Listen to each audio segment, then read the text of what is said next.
ಈ ಜಿಲ್ಲೆಯ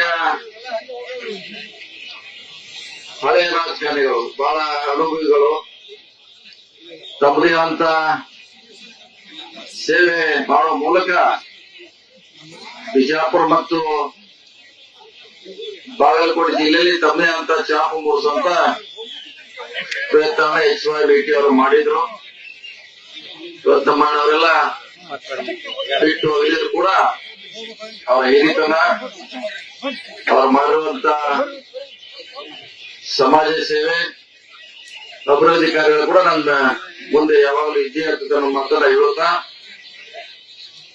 ಅವರ ಕುಟುಂಬಕ್ಕೆ ಈ ಸಂದರ್ಭದಲ್ಲಿ ನಾವೆಲ್ಲ ಗಟ್ಟಿಯಾಗಿ ನಿಂತಿದ್ದೇವೆ. ಧೈರ್ಯ ತುಂಬಲಿಕ್ಕೆ ನಾವೆಲ್ಲ ಬಂದಿದ್ದೇವೆ. ಆ ಕುಟುಂಬ ಗಟ್ಟಿಯಾಗಿ ಭೇಟಿಯವರೇನು ಹಾಕಿಕೊಟ್ಟಂತ ಮಾರ್ಗದಲ್ಲಿ ತಾವು ನಡೀಬೇಕು. ತಮ್ಮ ಹಿಂದೆ ನಾವು ಇನ್ನೂ ಕೂಡ ಇದ್ದಿದ್ದೇವೆ, ಇವತ್ತು ಇದ್ದೀವಿ, ನಾಳೆ ಕೂಡ ನಿಮ್ ಜೊತೆ ನಾವು ಗಟ್ಟಿಯಾಗಿ ನಿಲ್ತೀವಿ ಅನ್ನೋ ಮಾತನ್ನ ಹೇಳುತ್ತಾ, ಆ ಕುಟುಂಬಕ್ಕೆ ಧೈರ್ಯ ಬರಲಿ, ಅವರ ಕಾರ್ಯ ಕೆಲಸಗಳನ್ನ ಮುಂದುವರಿಸಲಿ. ನಿಮ್ಮ ದುಃಖದಲ್ಲಿ ಕೂಡ ನಾವು ಭಾಗಿಯಾಗ್ತೀವಿ.